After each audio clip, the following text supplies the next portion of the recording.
Welcome to this meeting of Cabinet on the 29th of September 2022. Welcome to those colleagues also joining online. We'll take apologies for absence first, please. Thank you, Leader. I have apologies from Councillors Cyril Anderson, Louise Gibbard, Hayley Gwilliam and Alison Pugh. Okay, thank you. Are there any further apologies? If not, we'll move to item 2, disclosures of personal and prejudicial interest. Are there any interests to declare today, please? Councillor Francis Davis. Yeah, on the... Sorry, Councillor Harris, don't use your mic just for the recording. I haven't got the minute number because I haven't got the agenda in front of me. What number, sorry? 16, a personal and prejudicial interest. Okay, thank you very much. As a director of the Wales National Pool. Okay, thank you. Yep, and any other? Councillor Smith. Yes, similar for me, Chair. Okay, thank you very much. Any other disclosures for this morning? Just checking online. No, I can't see any further hands up. We'll move to the minutes of the previous meetings, pages 1 to 8. I've not been advised of any changes or amendments, but happy to take them if anybody has any now. If not, can I move them as a true record? Could I ask for a seconder, please? Thank you very much, Councillor Lewis. We move then to announcements of Leader of the Council. I have no formal announcements this morning, so we'll move to item 5, which is public question time. Are there any members of the public who indicated they wish to ask a question? None, Leader. Okay, thank you. And we'll go then to councillor question time. Are there any councillors who wish to ask questions this morning?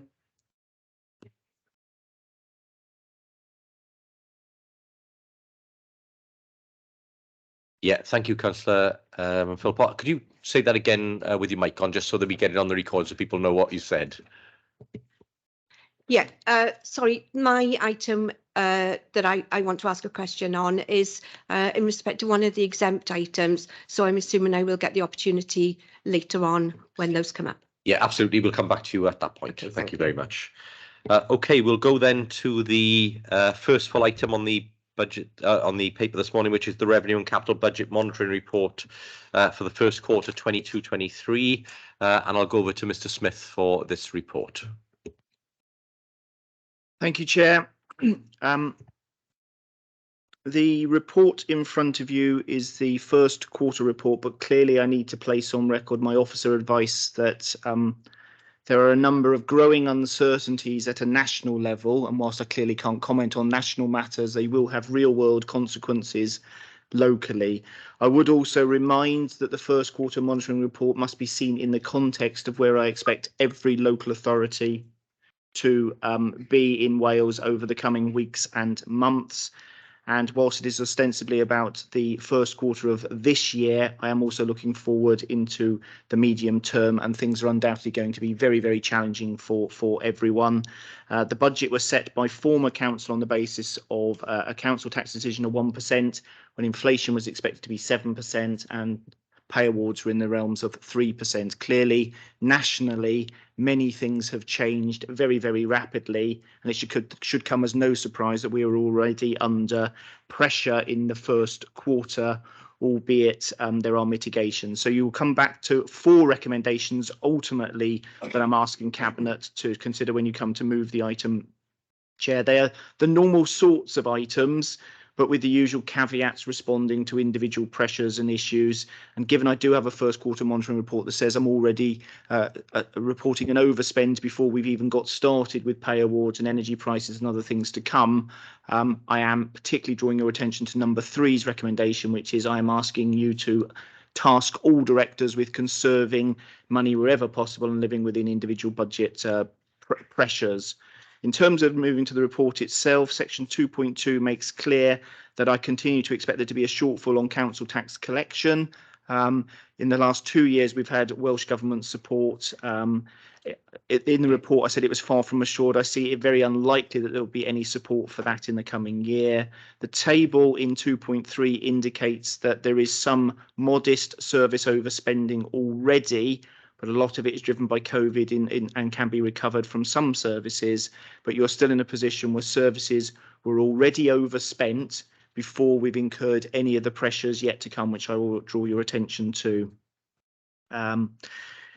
In terms of section 2.7, it indicates that, again, there are still ongoing COVID claims from the Welsh Government, and we continue to make good progress in terms of reimbursing part of those pressures. Section 2.8, I remind you that the pay award was budgeted at 3%. Many authorities in Wales were at 3% or 4%. There is a pending pay award of £1,925 per local government employee with the national employers. It is out to consultation. It would be inappropriate for me to comment, particularly on the where rights and wherewithals of it, but it remains unfunded predominantly, and that is a pressure on this authority and every council that has national scheme conditions applying to it. There are costs potentially to our own staff and to schools through teaching staff. It significantly exceeds the budget by a sum of £12 million and is not in that forecast that I've already drawn your attention to. I indicate that in-year energy costs are being closely monitored, and one of the things we've been looking to respond to is what may or may not happen with both wholesale costs and the announced energy market cap. In the current year, I am relaxed. I am far from relaxed when I look immediately to the 1st of April next year. I believe there will be another cliff edge effect. And as I say, the inevitability is millions of pressures to come. Section 2.9 emphasises, and there's a particular bit in bold, no responsible officer, that includes every director, is authorised to overspend budget in line with financial procedure rules. So I will be expecting that to be applied as rigidly as possible in all cases. There will, of course, be operational decisions because services still have to continue, and many of them are life and limb services. And you may still be wanting to make decisions at this cabinet, notwithstanding the difficult choices that you'll have coming forward. Section 2.10 summarises that there are some offsetting pressures that enable me to accommodate some of those reported overspend pressures. Section 3 refers you in normal fashion to the contingency fund, and I have to be very blunt and upfront here. At the moment, I'm giving officer advice that recommends you deploy everything in the contingency fund and everything in the balance sheet contingency fund to offset predominantly those potential pay awards coming, and that means that you're already at a position that you have nothing left in contingency at the end of the first quarter. You must bear that in mind. I go to just above the section 3.3. There's a bit in bold. I'm going to repeat it for the avoidance of doubt. The one-off nature of the funding sources I'm recommending you apply cannot be understated. The excess unbudgeted base costs will feed immediately into 23-24. That's the unfunded pay award in current year, the potential for similarly next year, and the energy costs and a whole raft of other uncertainties as a result of national turbulence and machinations. So section 3.3 gives my conclusive advice that it is inevitable that we will be drawing from reserves already. Fortunately, we're in a position where we have very substantial reserves compared to most other authorities in Wales. So the nub of it is in 4.1, taking everything into account, I'm already reporting a shortfall of just about £3 million for this council and require officers to take recovery action with immediate effect, assuming you are minded to move the report, and that is summarised in the table that follows. The capital budget remains relatively early doors. It's a very substantial capital budget, and it is under undoubted inflationary pressure. I always come with mixed views on this because underspending is good news for me because I save on the financing costs, and normally I'm able to make some underspends on capital financing, which I will continue to be advising you put into the capital equalisation reserve because there are other liabilities to fund in there.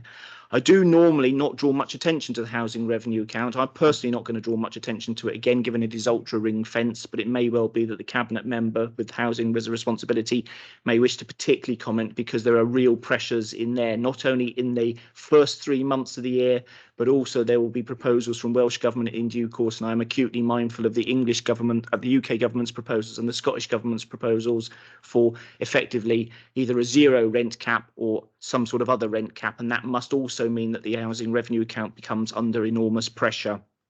I do apologise for labouring the points repeatedly, but I'll draw your attention finally to Appendix A. As I say, the message from me is keep calm, carry on for now, because we have very substantial reserves and I can see no eventuality that results in us not having an unbalanced budget in the current year. But the table on Appendix A shows that services are overspending. It shows the very substantial one-off emergency sums I'm proposing that you draw. I draw your attention to the line marked earmarked reserves. To stand where we are, you are talking about drawing £26 million out of earmarked reserves on the current forecast. That is enormous. It was always planned to be enormous because of the decisions taken and actually deploying some of the Economic Recovery Fund. But clearly, it doesn't take a genius to work out that that sort of level of draws is unsustainable for any council, but reflects current policy chosen by council. So I will stop there in terms of the position for the current year. I refer you back ultimately to members to consider whether to move those 4 recommendations. But my officer advice is we're okay for this year. At the moment, I am not able to give you any more formal advice in terms of the outlook, given the uncertainties. You may wish to comment on that, Chair. Thank you. Thank you, Mr. Smith. And again, appreciate your candour as always. You mentioned in your comments there the energy price cap. Obviously, the UK government announced assistance up to the end of March. Would you give us your advice in terms of what that means for this council and whether there is any thing that we can currently point to in terms of support from UK government for energy price increases for this council or any other council for that matter post April the 1st? So for councils post April the 1st, there is currently an absolute cliff edge. There is no support beyond 6 months from the 1st of October. So it currently officially ends at the 31st of March, which would leave us, like every other council, facing the prevailing wholesale rate. So I can give you no comfort or assurance whatsoever going forward, and that adds to my uncertainties and concerns about the pressures you will face when it comes to giving advice to council to set a budget next March. In terms of the current support, one of the problems is the headline announcement sounds attractive, but it's got to meet the cold, hard reality. There is both good and bad news. The good news is, thanks to our officers' advanced buying of energy, every single penny of energy pre-bought to take us through to the 31st of March is substantially below not only wholesale rates, but alas, unfortunately, also substantially below the offer of the energy cap. So for the avoidance of doubt, it is worth 0 to this council based on its buying strategy. And I think the relevant officers should be commended for their advanced purchasing. I also understand it's likely to be worth 0 to most councils in Wales because most use similar buying arrangements. And if there is no benefit to this authority, there is therefore no benefit to schools or any other operator that is relying upon us. So it's an encouraging headline and very much similar to the issues that households face. The energy cap is still much higher than prevailing rates, but uniquely, additionally for us, it is worth, unfortunately, 0 at the moment to us. And it looks like it runs out at exactly the time at which we cannot afford it to run out. I do acknowledge the UK government has said they will consider what are deserving industries in due course to see whether there is any extension beyond that. But it means I am unable to give any officer advice in terms of medium-term financial planning, and I'm focusing on short-term getting through the woes and problems we have at the moment. Pretty much, as the Chief Exec of my professional institute said, we are beyond the pretense of medium-term financial planning. We are in short-term survival mode. That will sound shocking, but you will get a repeat conversation, I'm sure, in every council in the land and in every organisation and in every household in the land at the moment. And I make no apologies for a very long officer bit of advice, because I think it is important that you clearly understand, and residents as service users ultimately understand the risks that we all face. Thank you, Chair. Thank you very much, Mr. Smith. And again, appreciate your candour there. And just for the avoidance of doubt, this is not a position Mr. Smith is laying out which solely relates to Swansea. It is a position that has occurred since the mini budget announced in UK government last Friday.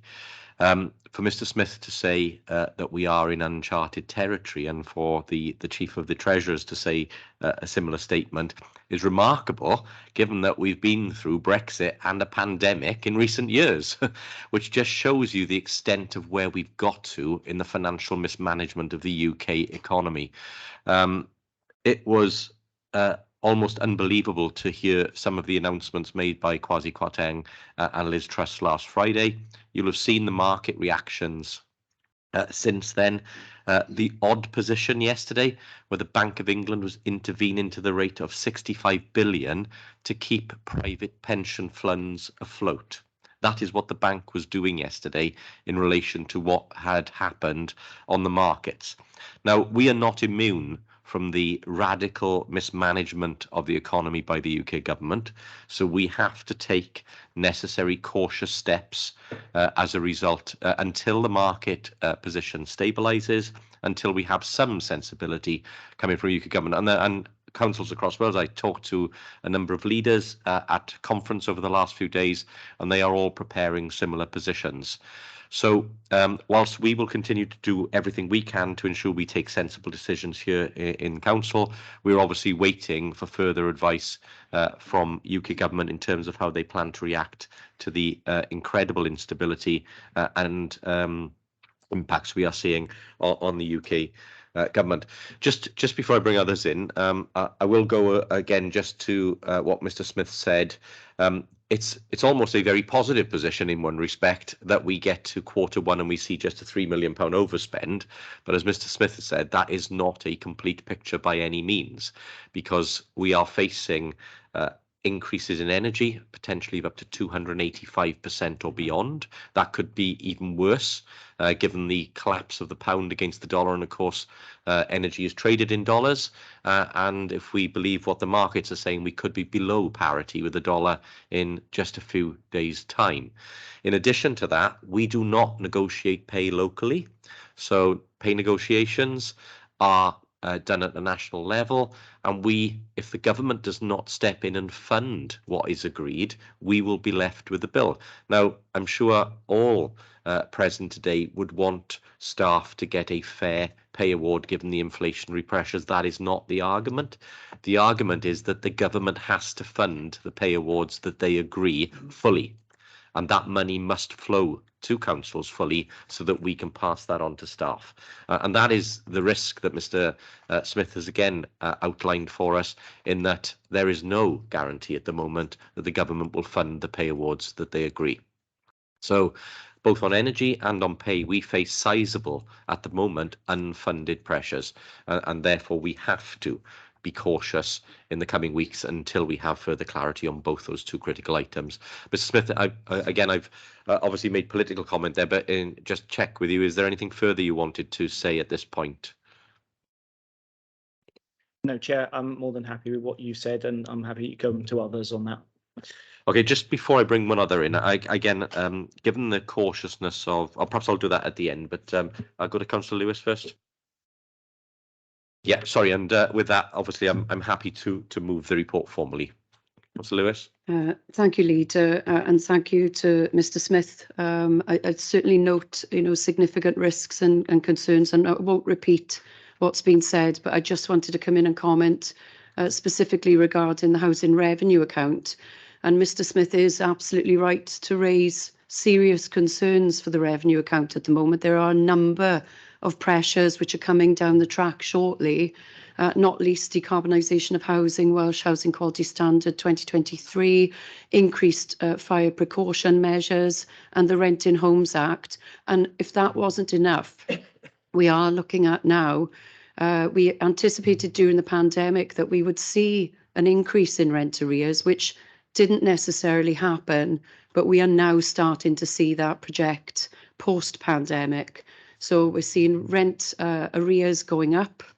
We're trying to do everything we can in terms of early intervention and prevention to help those tenants, to stop them falling into significant arrears against a backdrop where they're dealing with significant hikes in energy prices and the cost of living crisis, and at the same time trying to address the significant deficit of social housing in Swansea, with 6,500 people on our waiting list. So it is very worrying, and I completely understand Welsh Government's intentions to try and set a zero rent increase, but of course that will have a significant impact on our capital programme, and it will have a cumulative impact. So not just this year, but year on year, that impact on our budget. And we do have to be mindful that we've got a number of competing priorities. But for me, tackling homelessness is top of that list. And so we need to make sure we've got, the properties to be able to deal with that. I'll leave that there, and I'm happy. Well, I wouldn't say happy. I will second the report. Thank you, Leader. Yeah, just on that point again, I'm sure there are similar discussions going on in the devolved governments across the UK at the present time in terms of the impact of the UK government's budgetary decisions. Clearly, nothing is unaffected by what is happening at the moment, and there will need now to be a look again.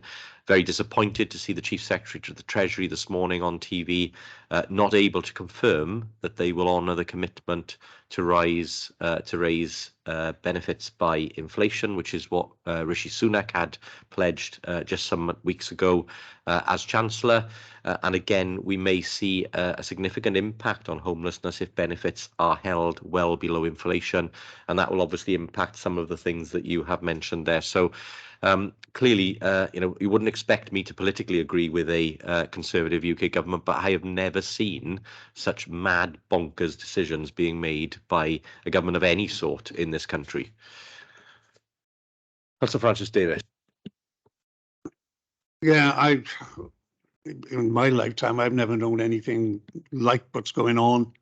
I despair for my grandchildren and how they're going to manage. And when I look at our council house waiting list, there's 6,000 people waiting for that. Those have managed to scrape together money for a deposit for a mortgage. Mortgages are not being given, they're being cancelled. And you've got to ask why. We've had Brexit, we've had COVID, and this to just benefit 1% of the population, it is absolutely disgraceful. And they get politicians turn around and say, well, those people are going to be cold at home, but they can go along to their local library. Well, we have got to pay for the costs on our community centres, our libraries, our theatres, our schools, the extra money that is going to have to pay just to keep our schools warm. It's just got completely out of hand. I have never known such mismanagement of the economy than by this government now, and it's absolutely disgraceful. The last job I'd want at this moment in time is Mr. Ben Smith's, because he's always been exceptionally helpful and fellow treasurers throughout Wales in helping us. But I've called him in the past Merlin the Magician. Well, even Merlin the Magician, I don't think is going to get us out of this. Thank you, Councillor Francis Davis. And yeah, I think looking if you look from where we are now, Mr. Smith's advice and decisions to borrow money at just 1% are not only sensible but genius when you look back, and I think he should be commended for that. I just wish we had people of Mr. Smith's calibre in UK government at the present time. What I would say on the point you made, though, at around mortgages, again, 935 products removed in 2 days. That's 935 options for people's on mortgages removed in 2 days. And since December, half the mortgage offers that were available in December have been removed by providers. That shows you how risk averse the market has become given the decisions the UK government are making. It is absolutely disastrous. It cannot be underplayed what impact this will have across the UK. Okay, thank you, folks. I know we drifted a little bit more onto some of the national stuff, but you can't ignore it at the present time. But we have the report before us. You've got the 4 recommendations there from Mr. Smith, which he's asked us to agree. The report's been moved and seconded. Can I ask you to all show whether you're in favour of the report, please? And Mr. Evans will release the vote. Thank you all. The vote has been launched. Does anybody need to record verbally? Yes, please do, if I could. Of course. 4. Councillor Stewart, 4. Sec, please.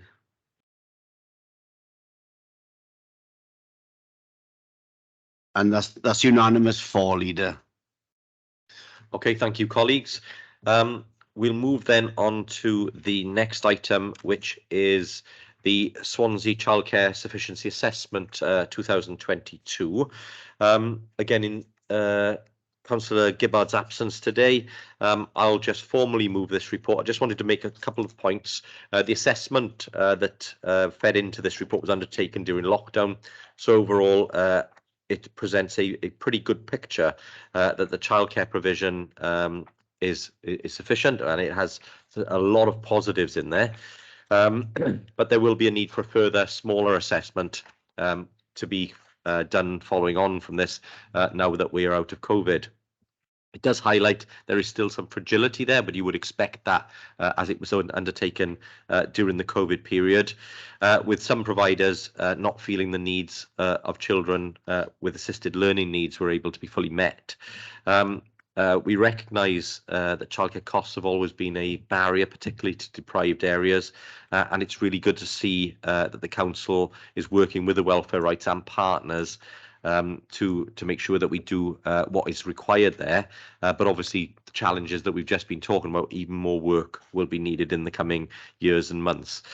The childcare provision across Swansea is deemed quality as high, and this was recognised again in the Welsh Government survey. So overall a pretty positive report, but again the challenges that we're going to face in the coming months and years will be significant. So it's important that we continue to keep a strong focus on this. I don't know whether if any other cabinet members wish to come in, but I'm happy to formally move that report. Happy to second. Thank you, Councillor Hopkin. Anybody else wish to comment? If not, then Mr. Evans, if we could go to the vote again. Thank you, Leader. The vote has been launched. Shall I take any verbal votes? Hoping I can vote. Okay. Yeah, that's unanimous for. All 7 voted for. Thank you. Okay, again, thank you, colleagues. We'll move then to the Welsh Government Housing Support Grant Procurement Plan 22-25. Councillor Lewis. Thank you, Leader. First of all, if I could just point out, clearly this is a report in joint names with myself and Councillor Louise Gibbard. You'll note at section 1.2, the Housing Support Grant is an amalgamation by Welsh Government of 3 existing grants: the Supporting People Programme Grant, Homelessness Prevention Grant and Rent Smart Wales. To assist with the transformation, Welsh Government have published a range of documents to focus on multi-agency support on early intervention, prevention and rapid rehousing, with key actions to transform homelessness services, which we fully endorse and support. And I won't dwell too much further, just to draw people's attention to Appendix 1, which is the Housing Support Grant Commissioning and Procurement Plan, and the fact that in one of the recommendations it's asking for delegated powers. If there are any adjustments in that procurement plan, then that will be delegated to the Director of Social Services, Councillor Gibbard, and myself. Appendix 2 is the impact assessment and screening, and Appendix 3 shows the Housing Support Grant allocation letter. So you'll see the recommendations on page 197. Happy to move those recommendations and happy to take any questions. Thank you, Councillor Lewis. I'm happy to second. I just was going to make one suggested amendment to recommendation 2, in that the section 151 officer is also added to the delegation there, given the obviously grant responsibilities that are associated with that. Very happy to support that amendment. Thank you, Leader. Thank you very much.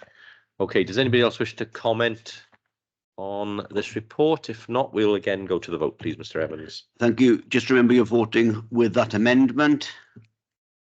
The vote has been launched.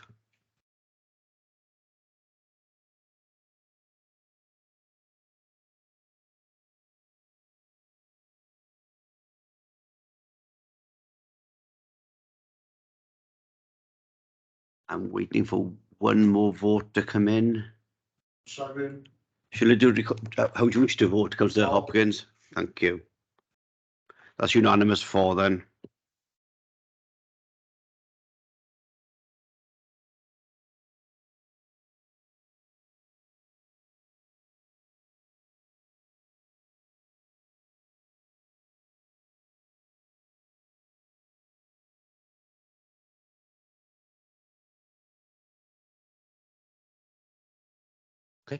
Okay, thank you, colleagues. That is again unanimous. We'll move then to item 10, the Housing Support Programme Strategy. Councillor Lewis. Thank you, Leader. Obviously, this links intrinsically to the previous report in terms of procurement. At Appendix 1, there is a detailed action plan, and I have to note my thanks to the officers involved, specifically the report authors on page 242. We are continuing with our priorities and objectives in terms of the Housing Support Programme strategy, ensuring service users are at the centre of service delivery, prioritising early intervention and prevention of homelessness, ensuring suitable accommodation is available for people who may become homeless, and ensuring appropriate support is available for those people, providing robust responses to support rough sleepers and eliminating the need for individuals to sleep rough. And in addition to that, we will do our very best to continue our pledge in Swansea, an always a bed pledge. And this programme and strategy gives full support to that. So the recommendation is on page 242 to approve the Housing Support Programme strategy and action plan. Very happy to move that. And again, happy to take any questions. Okay, thank you, Councillor Lewis. Yes, very happy to second the report. Any Cabinet members wish to comment? If not, again, Mr Evans, we go to the vote.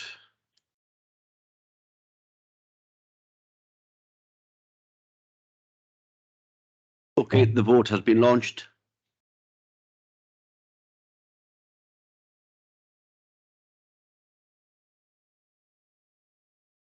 Does anybody need to vote verbally? Councillor Hopkins? For. And that's unanimous for then, Leader. Okay, thank you, colleagues. We'll move then to the next item, which is report on disability facilities and improvement grant programme transfer budget. Oh, apologies, have I slipped an item? Have I? 3-3. Apologies. Okay. Yeah, sorry, item 11, retrospective approval for the transitional accommodation capital funding and building safety funding. Councillor Lewis? Yeah, thank you, Leader. First of all, I do have to extend my apologies that this is a retrospective request to Cabinet, but I hope that Cabinet will realise the significance and importance of the capital programme that this relates to in terms of building safety. So you will see on page 333, in terms of the transitional accommodation capital funding that's been allocated there to help tackle voids, the conversion of the Eastside District Housing Office into homes, again the conversion of the Penland District Housing Office into homes, and the Spark Centre development. And also important to highlight in section 5.1, the sprinkler systems at Griffith John Street, blocks 1 and blocks 2. Happy to move the recommendations, and again happy to take any questions. Okay, thank you, Councillor Lewis. Again, happy to second the report, colleagues. If anybody wishes to come in, more than happy to take contribution. If not, Mr Evans, if we could go to the vote. Thank you, Leader. The vote has been launched.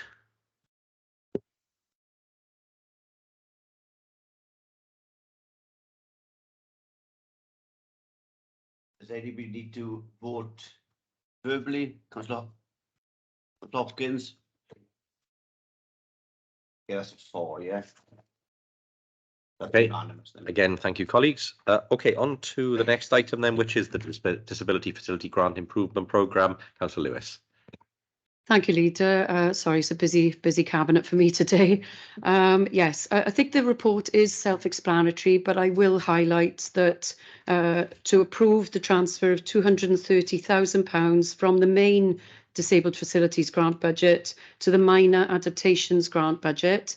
Minor adaptations, as we all know, are a really important key part of helping people to live independently in their homes. Our adaptations are delivered by Care and Repair. Their current budget this year has overspent. So the proposal is to transfer funds to deal with that overspend, but it just goes to show that, you know, there is a huge demand in this area for minor adaptations. In addition to that, we also have an underspend of the home fix loan. This is an interest-free loan that people are very welcome to take up. Unfortunately, during COVID, there wasn't the take-up anticipated that we thought. And so the proposal is that £500,000 is returned to the Council's Capital General Fund budget. So you'll see the recommendations at page 340. Happy to take any questions and happy to move the report. Thank you very much. And again, there are some times when overspends are good news, I guess, and this will make a big difference to many people's lives in terms of adaptation. So very happy to second. Are there any Cabinet members who wish to comment? If not, again, if we could go to the vote, Mr. Evans.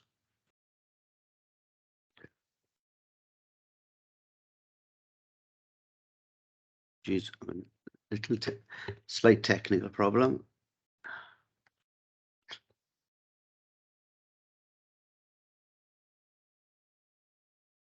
Apologies for that. The vote has been launched.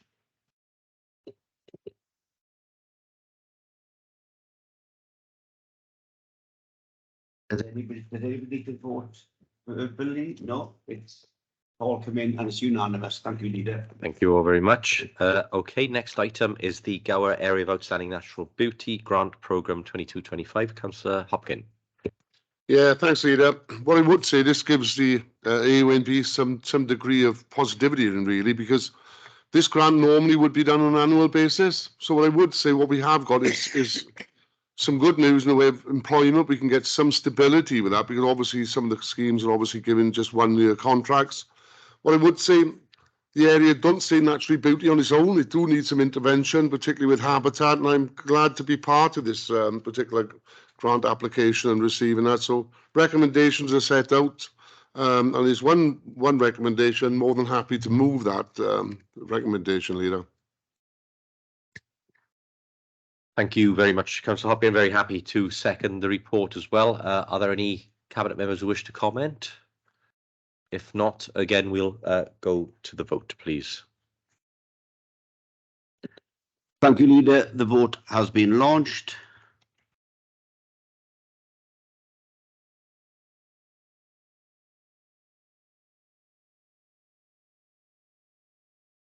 And that's unanimous for, Leader.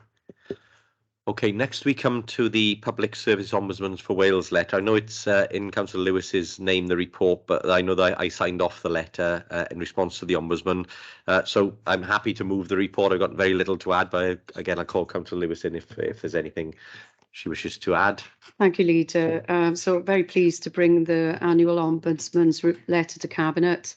This refers to complaints handling performance last year, 2021 to 22, and is from the new Ombudsman, Michelle Morris. I welcome the work of the Complaints Standard Authority and the first own initiative investigation in Wales, homelessness reviewed. All councils in Wales continued to be impacted by the pandemic last year, and this was recognised by the Ombudsman. As soon as services reopened, complaints across Wales did increase in what the Ombudsman describes as a rebound effect. Despite this increase, the number of interventions by the Ombudsman was largely the same level as previous years. Section 2.2 of the report highlights the activities undertaken by the Ombudsman and the Council's performance. 10 complaints received by the Ombudsman required intervention, only 4 were upheld, and 6 had an early resolution voluntary resettlement. I recommend the report to Cabinet. There are no decisions to take today, but I will just remind Cabinet that we will be sending a letter in response to the Ombudsman's letter, which I will circulate to Cabinet members for their awareness. Okay, thank you very much. Are there any comments anybody wishes to make? If not, again, this one is for information, so there's no vote on this one for today. We'll move to the next report then, which is again in the member for care services. So in Councillor Gibbard's absence, I will take the report. Very little to add to the substantial report we have there.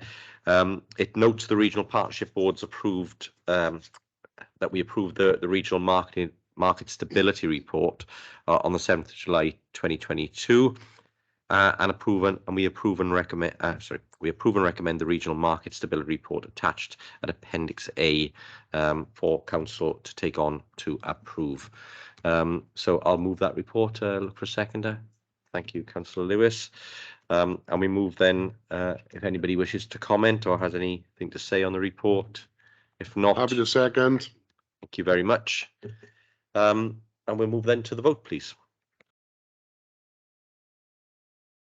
Thank you. The vote has been launched.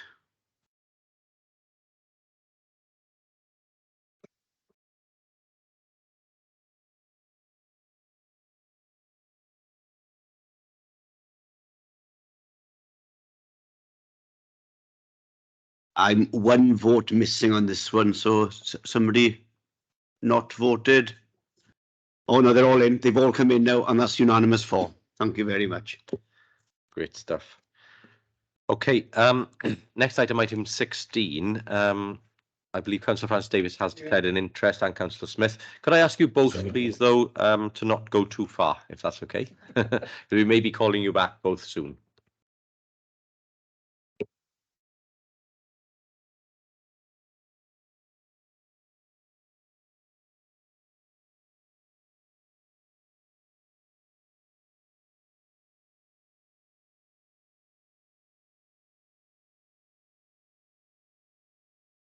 Okay, in Councillor Francis Davies's absence, given discussions that we've had since the report was prepared, the view that I'm proposing today is that we defer this report for further consideration on the basis that we obviously have some volatility at the present time, and we do need to have ensured that we do the correct response in terms of any requests for support from organisations like Freedom and other partnerships. So at this point in time, the view would be that I would ask Cabinet to confirm that we defer the report for some further consideration. Mr. Smith, is there anything you wish to add to this report at this point in time?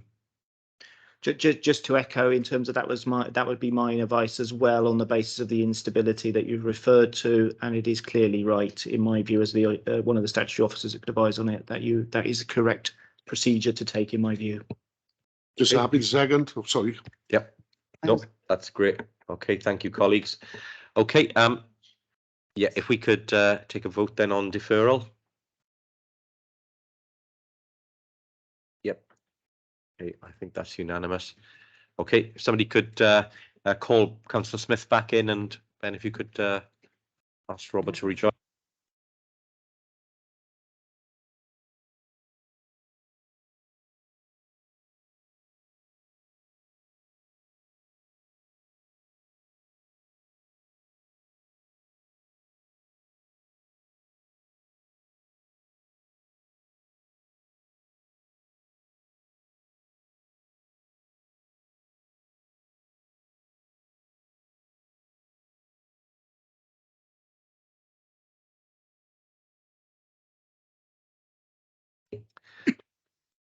Okay, thank you, colleagues. We'll now go to item 17, which is the FPR7 report for the Harvard Copperworks Powerhouse redevelopment. Mr.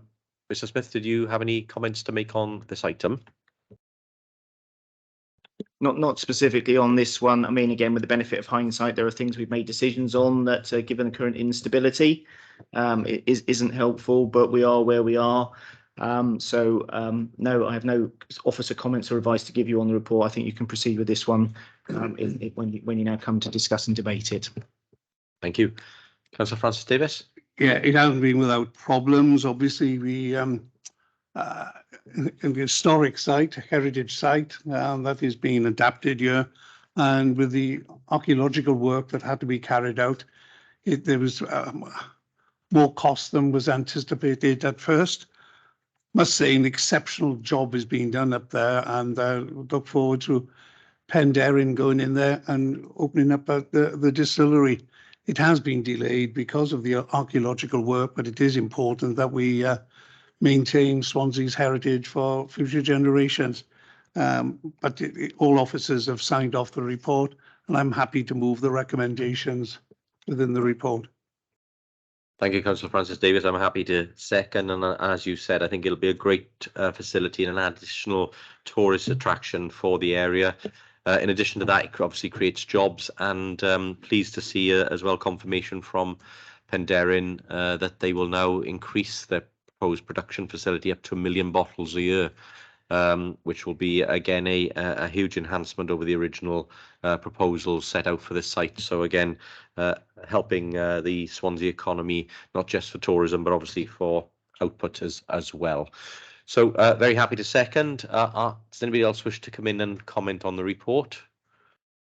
If not, we'll go to the vote then, please. Thank you, Leader. The vote has been launched.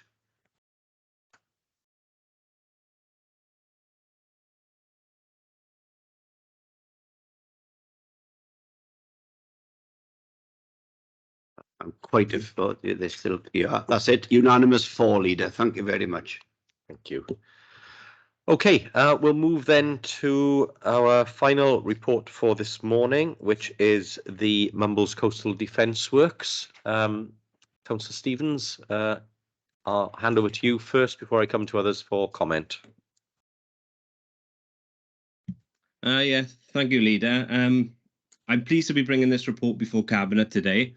The existing sea defences in Mumbles were built more than a century ago, and as part of a Swansea Mumbles railway extension, and have withstood high tides and storms across many decades. This is the next major step in new sea defences that will help protect Mumbles for decades more to come. The Welsh Government Flood Risk Management Programme has presented us with great opportunity to implement a sustainable solution to the issues we currently face with the Mumbles seawall and address the long-term flood risk affecting the community. Some existing defences are in poor condition, and due to rising sea levels, a lack of action would put many homes and businesses at risk of flooding. The new development will strengthen the seawall and raise the height of key parts of it. This project aims to protect the community against flooding and rising tides and remodel a prom as a safe, modern, inclusive visitor attraction. Views across the world-class Swansea Bay will be maintained, and the scheme looks to improve the promenade to aid regeneration and tourism. Works will include widening the existing promenade to allow more space for walking and cycling, which will improve connectivity and accessibility and promote our sustainable active travel. Other improvements include improved seating, views, green infrastructure, ensuring the protection of trees and giving more opportunities for play and relaxation. The improved sea defences will protect homes, businesses and leisure areas from the effects of rising sea levels for the foreseeable future. So it's with that, I'm happy to move the recommendations on page 1 of the report and happy to take any questions. Thank you very much, Councillor Stevens, and fully agree. The defensive works plus what they allow us to do in terms of enhancements to the promenade will be really welcomed by the communities and businesses in Mumbles. So very much appreciate you bringing this report here today, and very happy to second.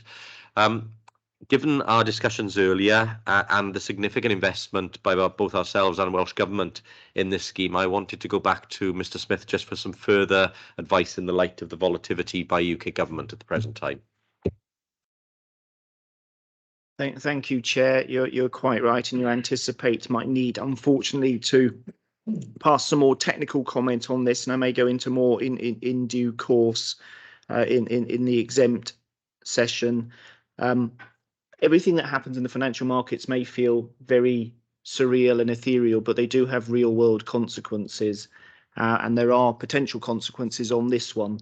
For the avoidance of doubt in terms of officer advice, it is always clearly better, notwithstanding everything that Councillor Stevens has already said, which I understand entirely, and the rationale for it, is also equally much better to get someone else to offer to pay 85% of the cost than be left with the whole lot yourself. But the technical funding arrangements for this are potentially problematic for a number of reasons. Ultimately, this is meant to flow through in revenue support grant, and the outlook for revenue support grant is, I would suggest, entirely uncertain at this precise moment in time.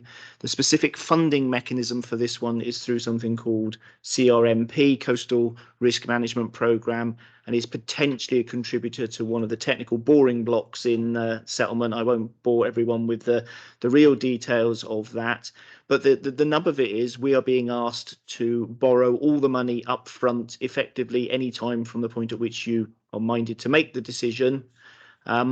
And that we get some of the money, but we get the 85% back in due course through a range of complicated schemes.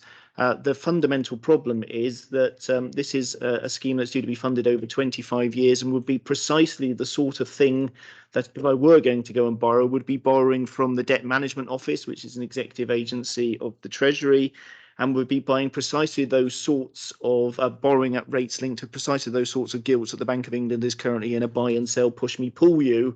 And it would therefore be entirely inappropriate for me to look to borrow any money whatsoever over that time frame in the very short term.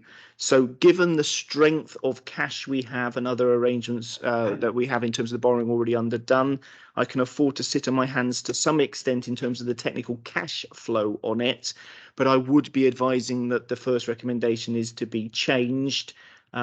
It is a specific offer through a specific scheme, which is, in my view, currently destabilized as a result of the financial market uncertainty, and it would be more appropriate to ask me to, in terms of the recommendation, you can still approve the offer of funding, but effectively be asking me to enter into negotiations with the Welsh Government if there are alternative arrangements for funding it, rather than just accepting it as is. Simply because I don't have certainty that I've got the money covered, as it were. I will go into further technical advice as needs be in private session. I can't go into full details given some of these elements are commercially sensitive, but it is right and proper that I put the first part on the record in terms of the recommendation, and I will answer technical questions if there are any in due course later. Thank you. Thank you, Mr. Smith. And so, I mean, just to summarise, what we are being asked to do is to amend recommendation 1 to give you the ability to have further discussions and negotiations with the Welsh Government on the basis that we want to have a funding mechanism that gives us the most confidence possible that the money that the Welsh Government are proposing to provide will arrive at Swansea Council. That's the nub of what we're doing here. And with it being within the RSG, which is subject to fluctuation and change and all of the impacts that you mentioned, Mr. Smith, RSG may not be the most appropriate stream for which that money to arrive in. So very much happy as Cabinet Member for Finance to accept that suggestion from you in terms of change of recommendation, but it's not my report. So I will go to Councillor Stevens as well to ask, as the report author, if you're also happy to accept that recommendation. Yes, thank you, Leader. Yeah, I'm happy to accept the recommendation. Thank you very much. Okay, so I'm happy to also, therefore, so I'll go back to Councillor Stevens. Councillor Stevens, if you want to then move the amended report, just for clarity, because obviously we've had Mr. Smith's advice now, so if you just want to remove the report as amended. Okay, I'll move the report with the amendments to item 1. Thanks. Thank you very much, and I'm happy to second the report as amended. I'll open it up then to questions. Councillor Holly, I know you did have your hand up, but I think it's better if I bring you in now at private session because we've passed the councillor question time. I understand that, and I apologise for not being able to get on earlier to ask certain questions, but I am more than happy to do it in the confidential side. Thank you very much. Okay, therefore, we will go to the vote, please.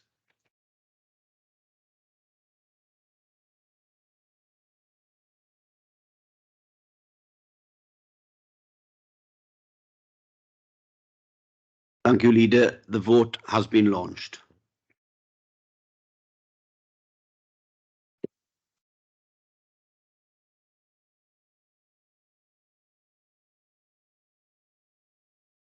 Does anybody need to vote verbally? I've only got 6 out of the 7 votes in, so.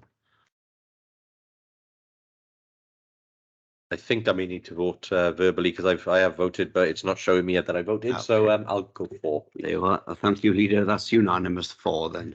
Thank you very much. Okay, the next item is exclusion of the public. You have the rationale laid out there by the Chief Legal Officer for going into private session. Are you all happy to agree? Okay, thank you very much. We will pause there for a few minutes then for Mr. Evans to pause the recording.